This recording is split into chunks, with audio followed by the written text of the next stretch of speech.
Today, we're diving into one of the biggest engineering challenges on the planet. How does Facebook keep its site blazing fast for over 1 billion users?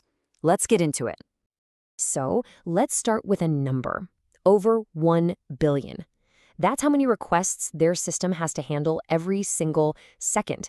I mean, just try to wrap your head around that for a moment. So the big question is, how do they do it? How on earth do you make sure your feed loads in a blink of an eye when there are literally trillions of pieces of data flying around behind the scenes? Well, the answer, believe it or not, lies in what's basically a massive shared cheat sheet. The core of their strategy is this open source tool called Memcached, and they've scaled it up to a mind-boggling size. You can think of it like this. All of Facebook's web servers can quickly glance at this cheat sheet before they have to go bother the slow main library, which is the database. Now, the technical term for this is a look-aside cache. It's a really simple idea on the surface, right? But making it work at Facebook scale, well, that's a whole other story. It's a journey of some seriously incredible engineering. So let's start our journey inside just a single data center. Okay, so here we are inside a single data center, what they call a cluster. We're talking thousands and thousands of servers all packed together. And at this level, the #1 enemy is latency. Speed is everything. Get this, just loading one page on Facebook can mean fetching over 500 different little pieces of data from that cache. Now imagine thousands of web servers all trying to grab data from thousands of cache servers all at the exact same time. It's an all-to-all communication pattern, and what you get is a massive digital traffic jam. So to cut down on that latency, the engineers made a really key decision for GET requests. You know, when you're just fetching data. They decided to use UDP instead of the much more common TCP. Now, why does that matter? Well, UDP is like sending a postcard. It's super fast, very little overhead, but there's a tiny chance it could get lost. TCP, on the other hand, is like sending a certified letter. It's guaranteed to get there, but it's slower. For just getting data, they were willing to make that trade-off for pure speed. And you can see the impact right here. Just by switching to UDP, they shaved off about 20% of the latency. That's a huge win. Of course, for the really important stuff, like deleting something where it absolutely has to work, they stick with a more reliable TCP. You don't want to mess that up. Okay, but what happens when a super popular piece of data, like a viral post, isn't on the cheat sheet? Well, you get what's called a thundering herd. The Black Friday doorbuster analogy is perfect. Thousands of requests all realize the data is missing at the same time, and they all stampede towards the main database to get it. That kind of load can totally overwhelm it and even crash it. So to stop this from happening, they came up with a really clever system they call leases. Here's how it works. When that popular item is missing, the cache server doesn't just let everyone rush the database. Instead, it gives out a single temporary pass, a lease or a token, to just one of those web servers. It's basically saying, hey, just you, go get this data from the database. Everyone else, just wait a sec. And the results? I mean, look at this. It's absolutely insane. Leases dropped the peak number of queries hitting the database from 17,000 per second all the way down to just 1,300. That is a massive, massive reduction in load. Problem solved.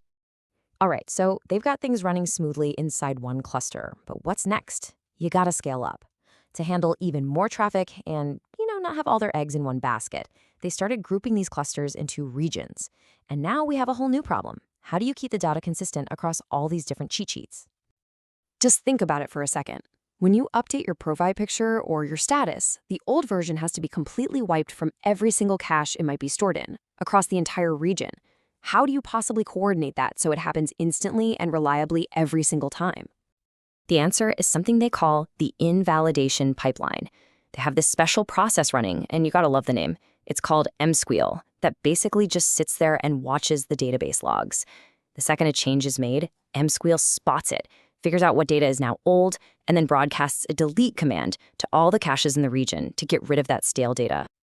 And here's another smart trick. To do this super efficiently, MQSqueal doesn't just send one delete command at a time. It batches them up.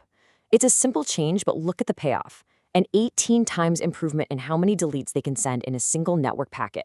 That's a huge efficiency gain, and it cuts down on a ton of network traffic. Okay, we've gone from a cluster to a region. Now for the final level, the ultimate challenge, going global. Facebook has data centers all over the planet to make sure the site is fast for you, no matter where you are. But this creates the absolute final boss of data problems, global consistency. So here's the problem. The copy of the database in, say, Europe might be just a few milliseconds behind the main master database in the US.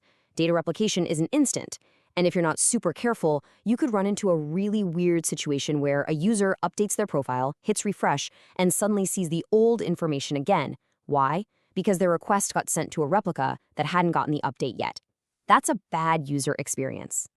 And this really gets to the heart of a core design philosophy at Facebook. They know that perfect, instantaneous, global consistency is incredibly expensive and difficult to achieve. So they made a strategic trade-off.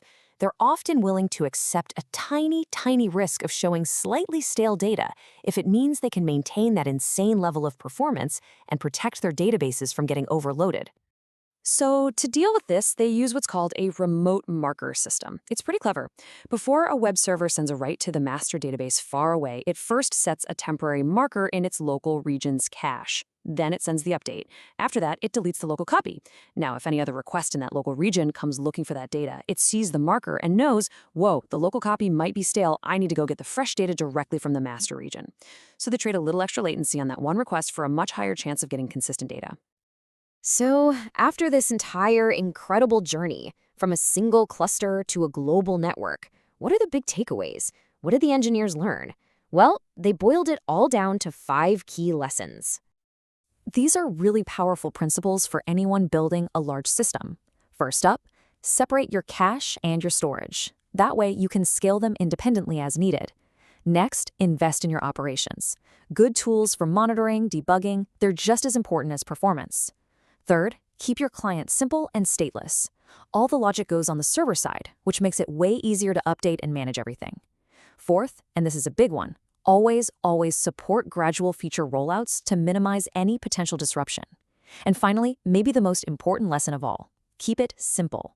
Complexity is the absolute enemy of scale. And there you have it. That's the story of how Facebook built one of the largest caching systems on the planet. It's really an amazing testament to solving one problem at a time, starting small in a single cluster, and building up to a global network. It kind of just leaves you with one final thought, right? When your system handles trillions of items, and you've already solved the billion request per second problem, what in the world do you solve next?